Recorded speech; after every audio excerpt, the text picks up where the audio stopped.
Terima kasih muslimin-muslimat, sahabat-sahabat yang sentiasa bersama, yang istiqamah bersama, hadir dalam kuliah kita pada setiap pagi. Sebetulnya kita buat setiap pagi Isnin hingga hari Jumaat. Tetapi kerana pada hari Jumaat tinggal 2 siri saja lagi kita memberi laluan kepada kuliah bersama slot tarbiyah melalui iKim. Jadi selepas minggu depan, selepas itu kita akan ada kuliah Riyadhus Shalihin ini setiap pagi, termasuklah pagi Jumaat. Hari ini kuliah kita Riyadhus Shalihin Taman Orang Soleh. Subhanallah, telah pun masuk ke siri yang ke-69. Nak masuk siri yang ke-70 dah. Alhamdulillah. Dan insya-Allah kita akan membacakan hadis yang pertama pagi ini dalam bab yang keempat dalam Riyadhus Shalihin, iaitu berkenaan dengan sifat benar. Muslimin muslimat dimati Allah sekalian. InsyaAllah hadis ini akan memberikan kita pencerahan kenapa sifat benar dan bagaimana untuk memiliki sifat benar dan apakah ciri-ciri orang yang benar.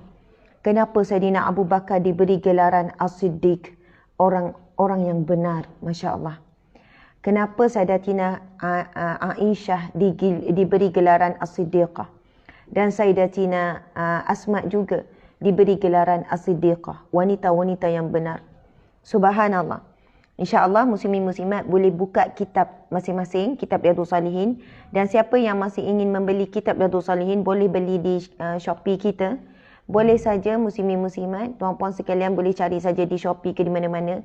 Kan mana-manalah kedai buku cari Riyadhus Shalihin. Baiklah, saya baca, sahabat-sahabat ikut boleh ya, insya-Allah. Bismillahirrahmanirrahim.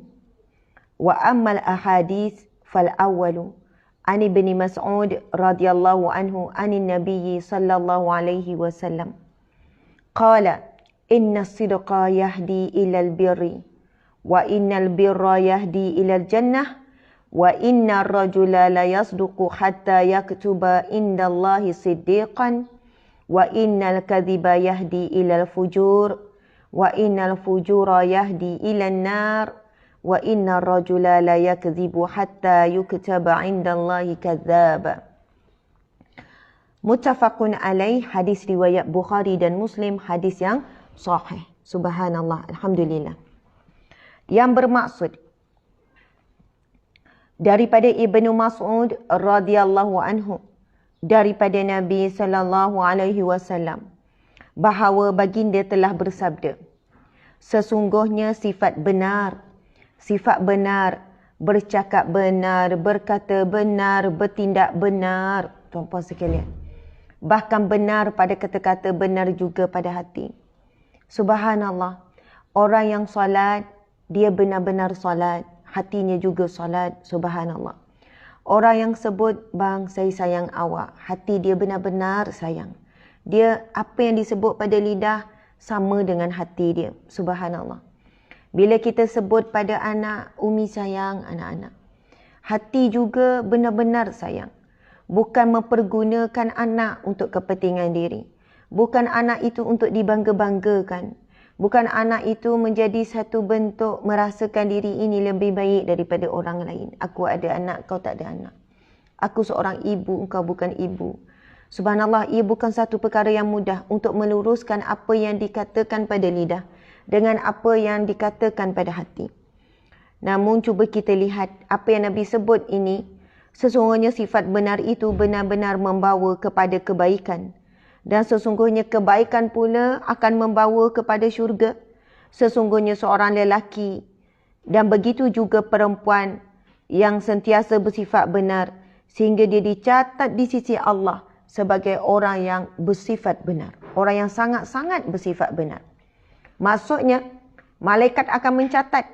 Contohnya nama ni ada hadapan saya Nuzina Marzin, Irfan Mansuri, kan Max Blue Ceras, Sinunfa, Sayuti Zakaria, siapa lagi? Siti Zainab. Ini nama-nama yang hadir ini, Masya Allah. Bila kita cuba bersifat yang benar, kita cuba untuk memiliki akhlak-akhlak orang yang benar dan sebagainya. Nanti kita akan jelaskanlah maksud sifat-sifat orang benar ni macam mana. Subhanallah. Maka akan dicatat. Kan Allah perintah malaikat untuk mencatat. Kan, contohnya Zaiyah ataupun Haslina. Catat Haslina ini sebagai as-siddiqah, iaitu orang-orang yang benar. Dan sifat yang benar, orang yang benar, Nabi kata akan membawa ke syurga. Sambungan hadis, sesungguhnya dusta membawa kepada kejahatan dan sesungguhnya kejahatan pula membawa ke neraka. Sesungguhnya seorang lelaki begitu juga perempuan yang sentiasa berdusta sehingga dia dicatat di sisi Allah sebagai pendusta, iaitu orang-orang yang sangat berdusta. Na'udzubillahi min zalik. Muslimin muslimat di mata Allah sekalian. Jika anak-anak kita, anak kecil kita ada yang kita lihat perangai budak-budak, kan yang kita sebut panggil budak-budak, kadang-kadang budak-budak tak cakap betul. Budak-budak dia ada berhelah ataupun ayat luruh lah, kita kata ayat straight kita, budak-budak kadang-kadang dia menipu. Kan, dia sebenarnya dia yang buat tapi dia cakap dia tak buat. Dia sebenarnya belum buat tapi dia cakap dia dah buat. Kadang-kadang kesilapan dan kesalahan dia tapi dia tidak mengaku, tuan-puan di mata Allah sekalian. Berlaku juga pada anak-anak saya. Subhanallah, kerana budak-budak kan masih kecil lagi, mereka merasakan menipu itu bukanlah satu dosa yang besar. Mereka tidak lagi merasai sebagaimana kita rasa sebab kita dah dewasa. Kita dah tahu tentang ilmu, kan, kita dah mengenal apa itu haram, apa itu halal, apa itu dosa besar, dosa kecil. Dan kalaupun kanak-kanak, tolonglah jangan kita mengambil ringan apabila mereka berdusta. Subhanallah, bahkan perlu panggil, perlu adili, perlu jelaskan, perlu buatlah dengan cara tegas ke, kasih sayang lembut ke, sehingga dia mengakui yang dia melakukannya. Subhanallah, dan tolong, bila anak dah mengaku, anak dah berkata benar, maka ketika itu kita juga perlu bersikap benar. Macam mana bersikap benar? Berlaku adillah orang yang sedang bersikap benar, iaitu anak-anak kita ni. Janganlah pula bila dia dah mengaku, kita pula hukum dia berlebihan. Akhirnya dia berfikir, lebih baik aku menipu. Kalau menipu selamat. Kalau menipu terlepas, tak kena marah. Kalau menipu tak mengaku dan sebagainya, maka aku tak kena sekian-sekian. Tetapi bila anak mengakui kesilapan dia, perkara pertama kita puji dia. Umi puji kerana berani berkata benar. Umi puji kerana kamu walaupun dalam keadaan takut dan bimbang kena hukum. Tetapi ni, namun kerana kesalahan kamu ini kesalahan yang berat, yang melibatkan dosa, barulah kita boleh pukul, tuan-puan sekalian. Memang ada dalam kitab Parenting, Prophetic Parenting, Tarbiyatul Aulad, syarat-syarat untuk menggunakan pukulan apabila menghukum anak-anak, ada syarat yang banyak. Bukan saja pukul dengan rotan, bukan saja pukul dengan tangan, bukan saja pukul dengan hanger ke pukul, namanya pukulan. Maksudnya tindakan hukuman yang dikenakan ke atas anak. Subhanallah, sebab ini ada dalam hadis Nabi, muru auladakum ila salah, kan, suruh anak kamu solat ketika, ajak anak kamu solat ketika umur 7 tahun dan pukul ketika umur 10 tahun. Jadi perkataan pukul dalam hadis Nabi itulah dibahaskan oleh alim ulama. Syarat yang pertama pukul adalah pukul kerana sesuatu yang boleh dipukul. Apa dia? Perkara yang boleh melibatkan dosa, boleh melibatkan pahala. Subhanallah. Contoh, dia sepatutnya dah solat tapi belum solat. Dia sepatutnya tutup aurat, dia tak nak tutup aurat. Dia sepatutnya puasa, dia tak nak puasa. Dia berdusta contohnya. Itu perkara yang membawa dosa. Tapi kalau anak tu tak kemah mainan pun kita nak pukul, anak tu tumpahkan air pun kita nak gunakan pukulan, subhanallah, dengan tujuan mendidik. Kita bimbang bukan pendidikan, tetapi yang berlaku adalah kezaliman, yang berlaku adalah sesuatu yang menyebabkan kekerasan hati. Jadi, syarat yang pertama, sebab untuk dipukul. Syarat yang kedua, bahan untuk memukul. Syarat ketiga, pemukul itu sendiri. Ibu ayah ni kan, cikgu ke kat sekolah, pemukul ini sendiri ketika memukul ataupun menghukum anak menggunakan pukulan, tidak boleh dalam keadaan marah. Bukan marah yang dikawal, yang dipimpin oleh iman lain. Marah yang dipimpin oleh nafsu. Kerana bila memukul dalam keadaan marah, maksudnya pukul itu bukan kerana Allah, bukan kerana iman, bukan kerana mendidik, tapi kerana hawa nafsu. Maka kemungkinan besar pukulan itu akan berlebihan. Bila berlebihan jadi zalim. Dan jika dikaji para alim ulama kan, para khalifah yang terdahulu meletakkan batas pukul dalam mendidik anak tidak boleh lebih daripada 3 kali. 3 kali zalim katanya. Tak boleh lebih 3 kali. 3 kali zalim. Bahkan sekiranya anak itu ketika pukulan pertama, dia terus sebut Allahu Akbar, kena berhenti. Ataupun Ya Allah, Allah. Bila disebut saja nama Allah, tidak boleh diteruskan. Umpamanya begitulah tuan-puan sekalian. Begitu juga dengan bagaimana kaedah tangan. Tak boleh tinggi daripada ketiak. Subhanallah. Begitulah lagi sebenarnya ada lagi bab syarat-syarat. Kan syarat pada apa, kenapa dipukul. Kan orang yang dipukul, tempat dipukul di mana, bahan pemukul dan pemukul itu sendiri. Dan jika kita kaji, barulah betul-betul pukulan, hukuman dalam bentuk pukulan itu memberi kesan dalam pendidikan. Kalau tak ikut cara, dia bukan beri kesan yang baik. Tapi bimbang anak itu akan dendam. Bimbang anak itu akan makin keras hatinya. Bimbang anak itu menjadi trauma. Bimbang anak ini akan mengulangi sama apa yang dia lalui masa dia kecil, semasa dia besar kepada adik dia. Terlebih dahulu pada adik. Kemudian kepada siapa? Kepada anak dia besok. Tuan-puan dan mata saya, tidak terlambat. Ustazah, saya selalu pukul anak, menangis-nangis. Anak saya dah besar, sekolah menengah dah. Anak saya dah sekolah rendah. Belum terlambat. Kita boleh mula dengan minta maaf. Kemudian kita boleh mula dengan cuba mengawal diri kita. InsyaAllah anak akan memaafkan dan melupakan dan Allah akan memadam parut. Kan kenangan-kenangan yang tidak baik dan sebagainya. Masya Allah, muslimin muslimat dimati Allah sekalian. Hadis yang kita baca ini kan, Nabi SAW bersabda, sesungguhnya dusta itu membawa kepada kejahatan, menipu itu membawa kepada kejahatan. Dan sesungguhnya kejahatan pula membawa ke neraka. Sesungguhnya seorang lelaki, begitu juga perempuan yang sentiasa berdusta sehingga dia dicatat di sisi Allah sebagai pendusta. Sadaqah Rasulullah sallallahu alaihi wasallam, muttafaqun alaih, hadis yang sahih. Siapa yang selalu berkata benar, perbuatannya benar, benar pada lidah, benar pada hati, subhanallah, dia akan membawa ke syurga sehingga Allah akan catat dia adalah orang yang benar. Manakala orang yang berdusta, selalu suka bercakap bohong, maka dia akan membawa dirinya ke neraka. Hadis ini akan membawa ke neraka. Membawa kejahatan, kejahatan akan membawa ke neraka. Sesungguhnya seorang lelaki yang perempuan dan perempuan yang sentiasa berdusta, dia akan dicatat sebagai pendusta di sisi Allah Subhanahu Wa Taala. Nauzubillah. Muslimin muslimat dimati Allah sekalian. Bukan mudah kita nak sentiasa bercakap benar. Ada waktunya kita lambat, kita leka, kita nanggu-nanggu. Lepas tu kita pun sampai lambat dekat pejabat. Untuk selamat kita cakap apa? Minta maaf, jam tadi. Jam betul lah pagi ni, kita kata dengan memek muka apa semua. Biasa tak ada jam macam tu. Padahal kita tahu hakikat sebenar. Kita keluar rumah lambat.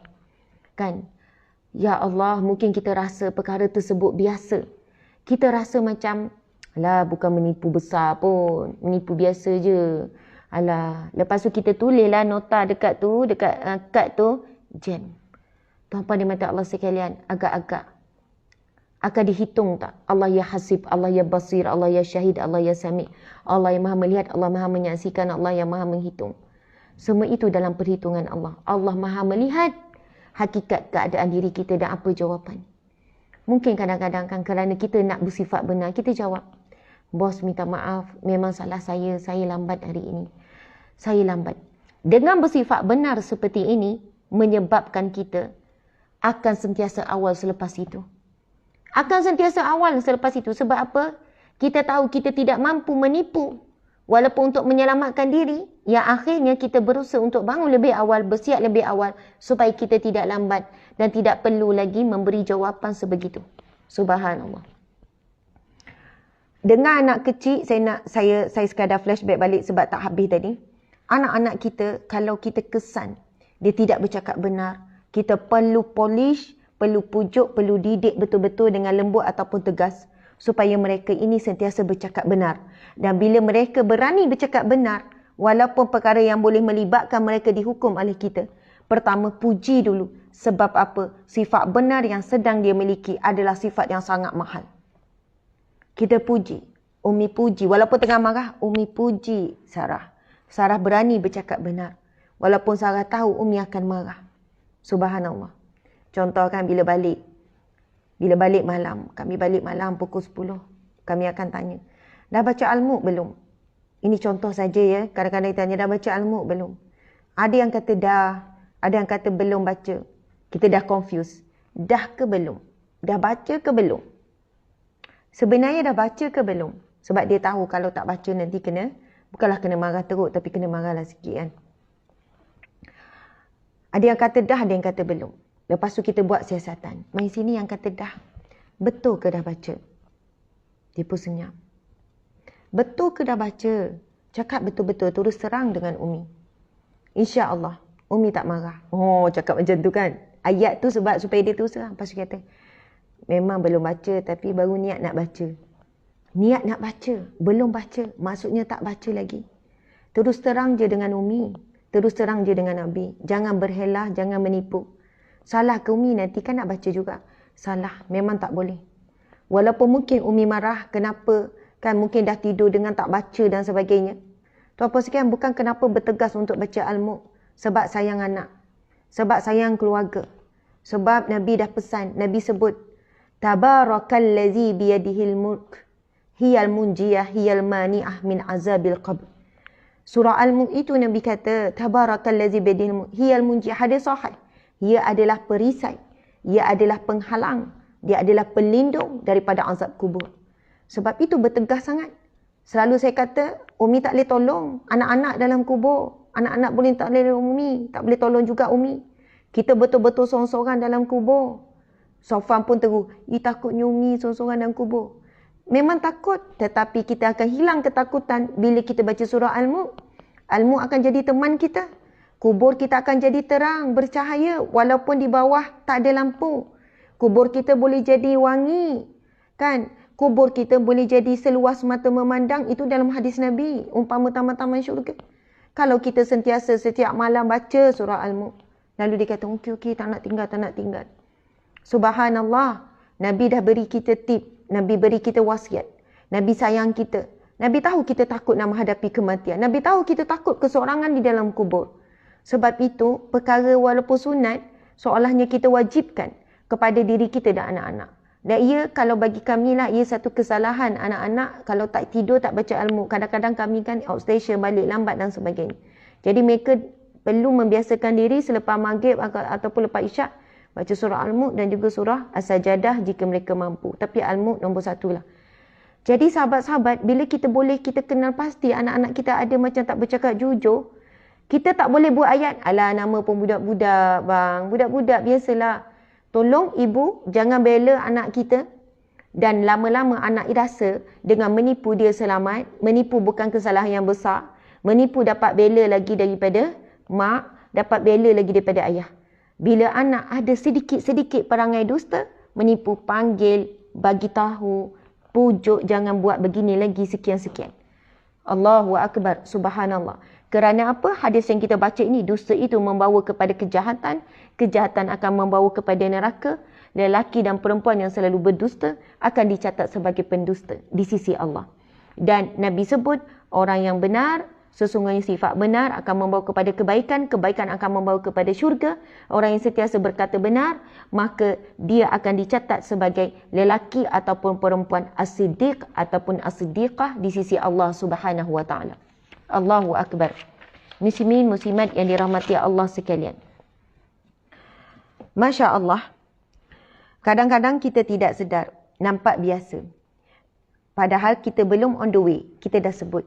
Duduk kat rumah tengah siap. Belum dalam kereta. Tapi nak menyedapkan hati orang yang kita janji. Kita buat ayat on the way. Padahal tengah pakai baju. Orang tu faham perkataan on the way ni dalam kenderaan, dalam perjalanan. Tetapi kita kata on the way maksud saya ialah on the way pakai baju. Subhanallah, sekarang kita sedang memberi jawapan kepada orang sana dan orang sana faham kita dalam perjalanan. Nak berkata jujur, kita kata saya sedang bersiap. Mungkin orang sana marah. Baru sedang bersiap? Kau belum bertolak? Belum, minta maaf. Saya lambat. Saya cuai. Bukan senang tuan-puan sekalian nak berkata benar dalam situasi-situasi tertentu. Tetapi dengan kita mengajar diri kita berkata benarlah, kita tak akan buat lambat. Kita tak akan, sebab kita tak nak menipu, kita nak cakap jujur tu. Masya Allah. Contoh yang lain. Tak masak hari tu. Suami pun balik. Suami balik, suami sampai. Kan? Kalau kita nak mengelak kena marah, kita pun kata kan, contohlah, ya Allah bang. Bukan ya Allah bang. Kan suami bagi salam. Assalamualaikum. Waalaikumsalam. Dan penat tak larat. Kenapa dengan awak ni? Entahlah macam kurang sehat lah. Macam tak larat gitu. Lembik je rasa. Saya tak masak bang ya. Saya tak masak. Tak apa ke saya tak masak? Tak apalah beli Food Panda ada. Kan Tiger Panda ada. Kan kata promote Food Panda pula. Kita Tiger Panda pula. Food Tiger ada. Kan sebab nak ngelak Adlan. Food Tiger ada. Subhanallah. Kalaulah kita tak berkata benar sebenarnya, sebelum tu elok je duk layan phone. Sebenarnya tak masak bukan sebab tak larat, tapi sebab duk leka main phone. Duk leka tengok Instagram, leka tengok TikTok. Kan leka duduk begitu begini. Na'udzubillah tuan-puan sekalian, hakikatnya Allah tahu. Sebenarnya kita bukan tak larat. Tapi sebab masa kita dah terbuang, sampai masa alamak dah tak sempat, nak kemas rumah lagi, nak itu lagi. Akhirnya buat alasan tak larat. Cuba bayangkan kita cakap jujur. Suami balik, Assalamualaikum. Contoh ya, kalau sampai si rumah ataupun duduk kat rumah. Waalaikumsalam. Bang, minta maaf sangat-sangat. Saya tak masak. Kenapa? Kenapa tak masak? Minta maaf sangat. Saya leka main phone. Oh, sanggup tak nak ngaku gitu? Saya leka main phone. Entahlah. Menyesal pun ada. Menyesal tu jangan mulut je menyesal, hati pun menyesal. Entahlah, ikut sangat perasaan asyik ni. Ataupun minta maaf lah bang, tadi tengok movie sampai 2 jam. Minta maaf sangat, saya masak sekejap. Boleh ya? Suami pun dah marah. Tak payahlah macam ni. Kita order je lah daripada Lion Food. Tadi Tiger Food, Lion Food pula. Contoh kan. Mesti kita dapat kesan dia. Kesan dia kan. Saya minta maaf sangat. InsyaAllah saya tak ulang dah. Gini. Ini bukan bahas siapa yang patut masak, siapa yang patut sediakan makanan. Subhanallah. Dari suami keluar kerja, isi duduk kat rumah. Tanggungjawab kita tahulah masing-masing. Saling membantu, saling melengkapi. Masya Allah. Maksud saya bagi situasi yang kadang-kadang kita perempuan tak cakap jujur dengan suami. Kadang-kadang saya sendiri, tuan-puan sekalian, kita mengakui kan. Nak cakap jujur tu bukan senang sebab nak jaga hati suami. Masya Allah, Allahu Akbar. Ustazah, benda-benda macam tu pun. Kita tak tahu tuan-puan sekalian. Kita bimbang perkara-perkara kecil. Kita nampak kecil itu besar di sisi Allah. Kita rasa kita terlepas daripada suami marah. Kan? Suami terasa hati sebab apa kita berhelah begitu. Tetapi cuba bercakap jujur. InsyaAllah esok tu kita tak akan dah serik dah sebab kena marah dengan suami. Suami muka masam. Kita serik dah nak menipu. Jadi kita pandai ejah masa apa semua masak. Sebab kita tahu kita tak akan guna alasan, kita tak akan create alasan, kita tak akan menipu berdusta untuk menyelamatkan diri kita. Allahu Akbar, dengan suami ke, dengan anak ke. Kan? Kita kata, padahal kita duduk leka tengok Shopee, Lazada ke kan apa. Tapi anak, Umi kejap, Umi ada kerja ni. Nampak macam kecil kan? Umi tengah buat kerja ni, Umi ada kerja ni. Padahalnya, tengah scroll FB je. Padahal tengah tengok Instagram je. Bukan kerja pun. Tapi sebab nak membenarkan perbuatan kita ni dengan anak-anak ni. Ni ada kerja ni. Kejap ada kerja sikit ni. Tunggulah, sabar sikit. Lepas tu kita rasa, ya Allah, sebenarnya bukan kerja sungguh pun. Tetapi apa? Nak tunjuk pada anak kita ni bukan main phone. Anak main phone marah. Tapi kita main phone buat alasan kerja. Tuan-puan dimati Allah sekalian, Allah Maha mengetahui sebenarnya kita sedang buat apa. Jadi kita takut. Sebab dusta itu bawa kepada kejahatan, kejahatan itu bawa kepada neraka. Na'udzubillahi min zalik. Itu beberapa contoh supaya kita ni boleh nampak dan boleh faham. Nak bagi contoh banyak. Ustazah ni kan macam betul je bagi contoh. Macam aku buat. Sebab apa tuan-puan sekalian? Saya muhasabah diri saya. Masya Allah. Betul ada yang kata. Tak masak ada je alasan. Betul kan? Kalau nak ngaku terang kan nanti nampak teruk benar diri kita kan. Tak ngemas rumah pun ada je alasan. Lambat pun ada je alasan. Saya lah kadang-kadang tu selalu je lambat tu kan. Tapi tak boleh nak buat alasan lah dengan suami. Suami tahu kenapa saya lambat. Masya Allah. Kadang tu ngaku je bang minta maaf lah malas. Taklah memang rasa malas. Nak kata penat tak tapi malas. Tak apa ke malas nak masak. Macam tu kan. Masya Allah. Suami pun faham. Kadang tu kita pun rasa macam malas tu tak boleh teruk ikutkan hati sangat. Sebab malas ini bukan akhlak yang mahmudah. Dia akhlak mazmumah. Dah selalu malas, nanti dia jadi rasa biasa. Subhanallah. Malas itu satu dosa kecil lah. Malas itu satu sifat mazmumah, sifat yang bukan terpuji, sifat yang terkeji. Tuan-puan yang mati Allah sekalian, Masya Allah. Hadis yang kedua, insya-Allah hadis ni pendek. Saya nak bacakan untuk jadi pengajaran kita pada pagi ini. Subhanallah. Hadis yang kedua dalam bab benar ini, Nabi SAW bersabda. An Abi Muhammad Al-Hasan bin Ali bin Abi Talib radhiyallahu anhu qala hafiztu min Rasulillah sallallahu alaihi wasallam da' ma yaribuka ila ma la yaribuka fa inna sidqa tuma'ninah wal kadhiba ribah. Subhanallah, ini sangat benar tuan-puan sekalian. Kita tak boleh nafi apa yang Nabi sebut ni.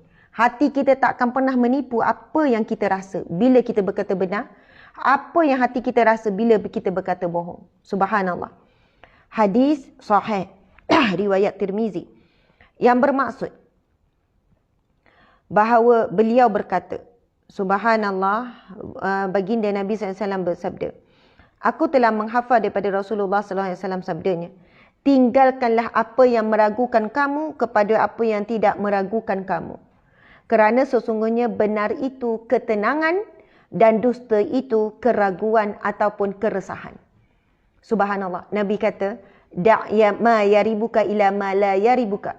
Tinggalkan apa yang kamu ragu-ragu, apa yang kamu resah gelisah itu kepada yang kamu yakin. Subhanallah, kepada yang tidak kamu ragu, apa yang kamu yakini.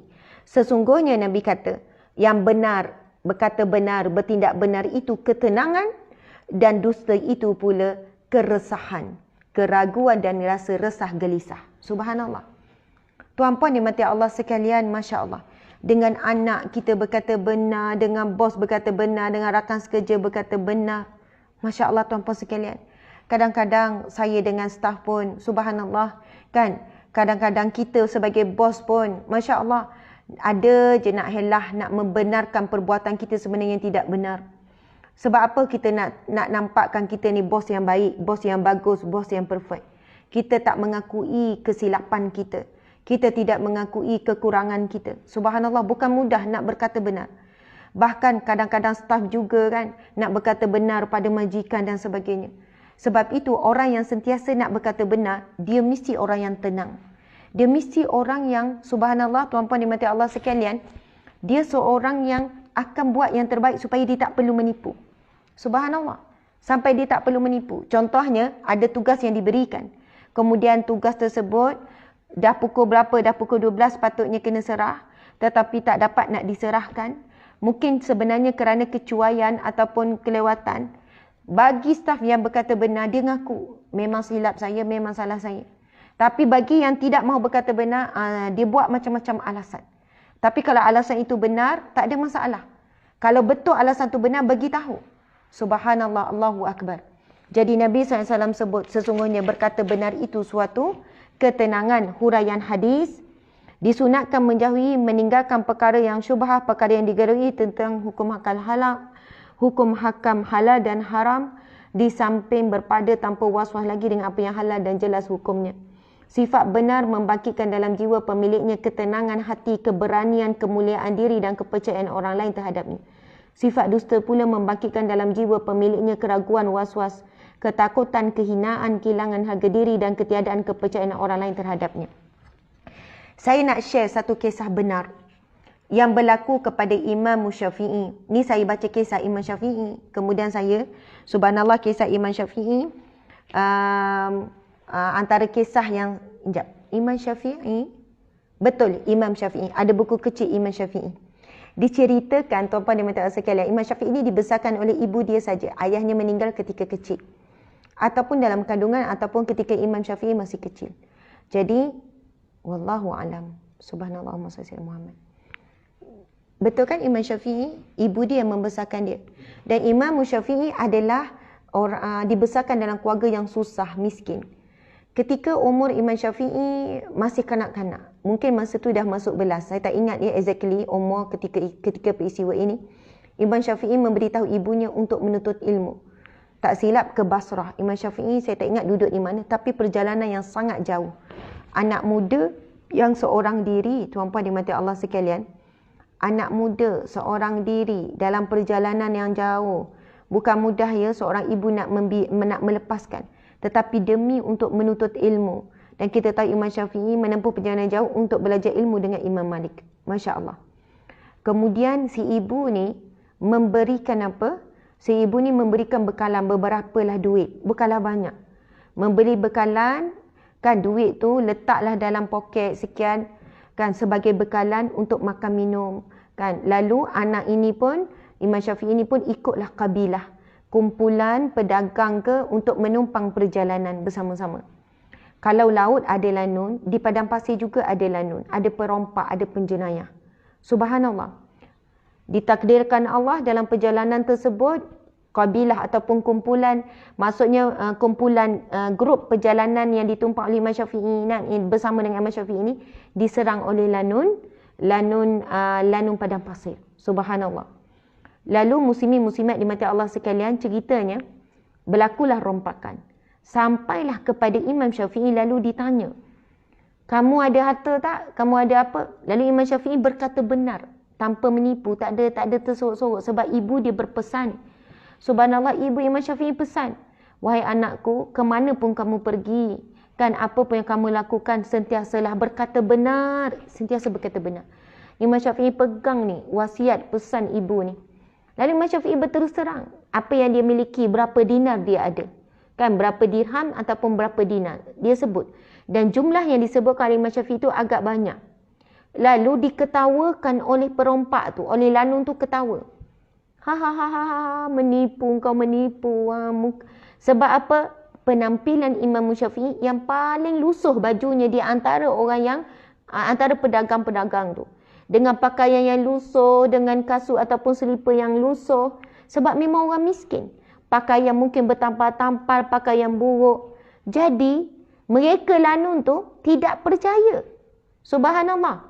Padahal Imam Syafi'i berkata benar. Bila ditanya, kau ada apa? Imam Syafi'i pun jawab. Dan akhirnya dengan bersikap benar tersebut, Imam Syafi'i selamat.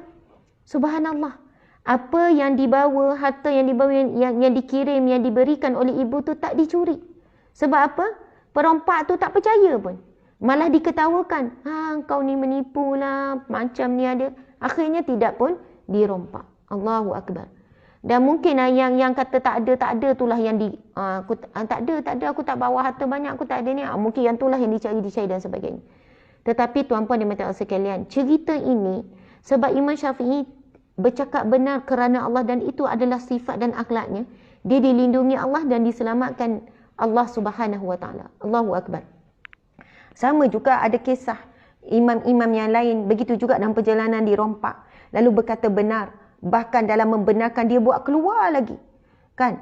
Dan ada juga yang ketika dirompak beritahu, rompak ambillah semua hartaku, dikeluarkan, kecuali tolong janganlah ambil kitabku, itulah harta yang paling berharga.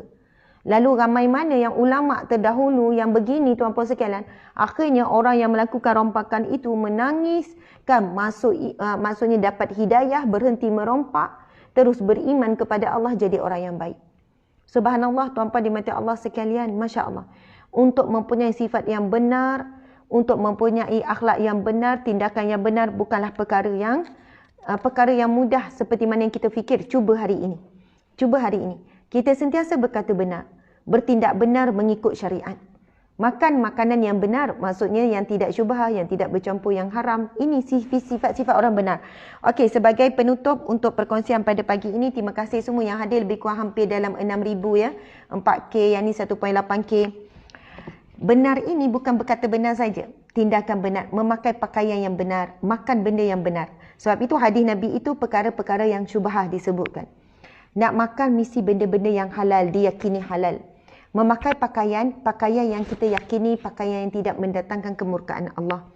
Kan, bukan hanya solat yang benar. Buat ibadah, sedekah, kita nak sedekah yang benar, terangan ataupun sembunyi, nak benar. Dalam keadaan ikhlas. Jadi nampak ya, benar itu betul, kita boleh nampak jelas dengan perkataan yang benar, tetapi tindakan juga, akhlak juga perlu benar, mengikut syariat, kan, di atas jalan yang benar dan sebagainya. Masya Allah. Muslimin muslimat di mata Allah sekalian, sebagai penutup sekali lagi saya ingin mengajak tuan-puan di mata Allah sekalian untuk bersama-sama dalam webinar yang akan dilaksanakan Webinar ni tak ubah lagi Ustaz, webinar yang akan dilaksanakan pada 13 November. Asalnya kan tuan-puan sekalian, tak ada yang baru kan. Asalnya pada 30 Oktober, tapi sebab 30 Oktober saya masih berada di Mekah ataupun di Madinah, maka kita anjak kepada 13 November. Webinar yang bertajuk Cara Bijak Rasulullah Mendidik Keluarga. Dan insya-Allah kerana bila beranjak tarikh, Bondeno masih dapat, tetapi Ustaz Abdullah Amin tak dapat kerana beranjak tarikh. Jadi Ustaz Abdullah Amin digantikan dengan Ustaz Luqman. Ustaz Luqman ini, Ustaz Luqman kan nama? Ustaz Luqman ini tuan-puan sekalian adalah penulis buku Asam Garam Rumah Tangga Rasulullah sallallahu alaihi wasallam. Jadi kepada siapa yang dah beli buku dengan buku Ustaz Abdul Amin yang nak minta tukar, nak minta refund, boleh, tak ada masalah, nak teruskan beli pun tak apa. Tapi buku yang akan digunakan nanti adalah buku berwarna biru. Ustaz ada tak buku berwarna biru? Okey. InsyaAllah akan dilaksanakan pada 13 November. Jatuh pada hari Sabtu. InsyaAllah panel pertama adalah saya. Panel kedua adalah Bondeno. Cara bijak Nabi mendidik keluarga. Saya akan mengupas tajuk berkenaan dengan cara bijak Rasulullah mendidik anak. Jadi apa yang saya sebutkan tadi tentang bak rotan kan, apa saja. Saya sendiri akan fokus 20 tip cara bijak Rasulullah dalam mendidik anak-anak. Anak perempuan ataupun anak lelaki. Kemudian, Bondeno akan berkongsi tip ataupun kaedah mendidik remaja. Gaya Rasulullah namun disesuaikan dengan suasana moden hari ini. Manakala Ustaz Luqman pula, kan, penulis buku Asam Garam Rumah Tangga Nabi ni, dan akan menggunakan buku yang pertama berwarna purple ni. Harga buku ini RM30 sahaja. Buku ini menghimpunkan semuanya kisah-kisah Nabi SAW. Dan kaedah Nabi mendidik isteri bila berhadapan dengan situasi isteri yang menjawab, isteri yang degil, isteri yang sekian-sekian. Dan ini juga akan berkongsi bagaimana kita isteri seharusnya bersikap. Sikap yang seharusnya kita miliki sebagai isteri yang baik. Jadi itu adalah peranan ataupun yang akan disampaikan oleh Ustaz Luqman, penulis buku Asam Garam Rumah Tangga Nabi SAW. Buku ini bagi saya wajar dan wajib dimiliki. Dia menghimpunkan bagaimana Rasulullah menguruskan konflik dalam rumah tangga. Ini buku ni.